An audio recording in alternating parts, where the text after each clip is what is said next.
medyo late upload na po to mga kaballers. So ito nabahan na naman po kami nung bagyong Christine. So ito po yung panahon na nasa ano po kasi yung mami ko nasa ICU na mild stroke siya, pero ngayon okay na naman po siya. Tuloy-tuloy yung recovery niya, and yun, palakas naman yung mami ko ngayon, thank God. Pero itong mga ganitong pagsubok namin, talagang inabot na naman po kami ng bagyo. Yan, share ko lang po. So after this video, papakita din po namin yung nilinis namin. Yan, may naglinis, may tumulong sa amin maglinis. So ito, bagsak na naman yung ref. Sako. Andyan, meron na kay Joy.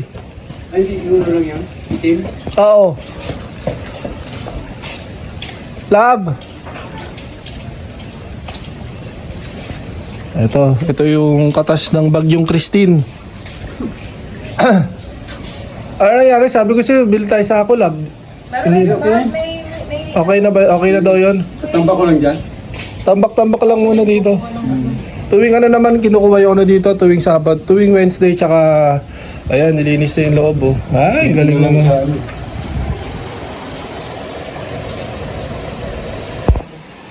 Ayan mo na, si Mang Ray na. Kaya kainin na, Mang Ray. So, mag 1 hour break ka muna, Mang Ray. Mag 1 hour break ka muna. Kain ka muna dyan. We're back. Malinis na ni Kuya Ray. So may ilaw lang.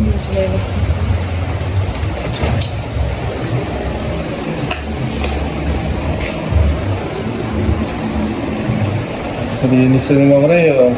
Aangat niyo itong rep, Kuya. Pero akyat natin ito. Ano ito? Dito lang, oh. Delikatuhan ako dahil may bagay tayo. Kain ka muna.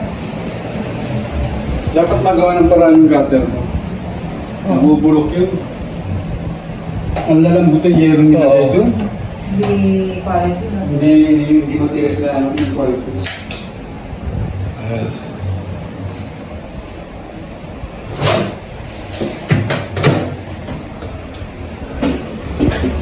Pag tinapakan mo yun, lumulubog yung paan.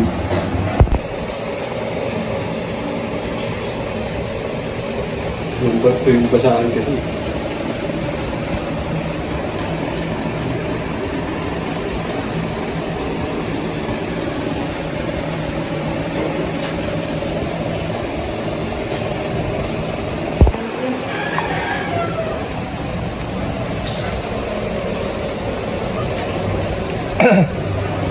Tara lang, patayin na natin lahat ng kuryente.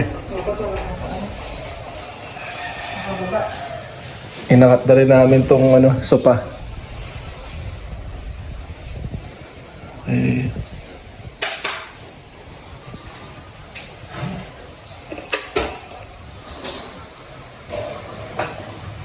Tuloy ko to. Wala tayong pang-rego. Ay, yung mga nandito, yung mga natirang sunrocks. Nilagay ko doon. Okay. Sige. City muna. Ayun natin ilaw.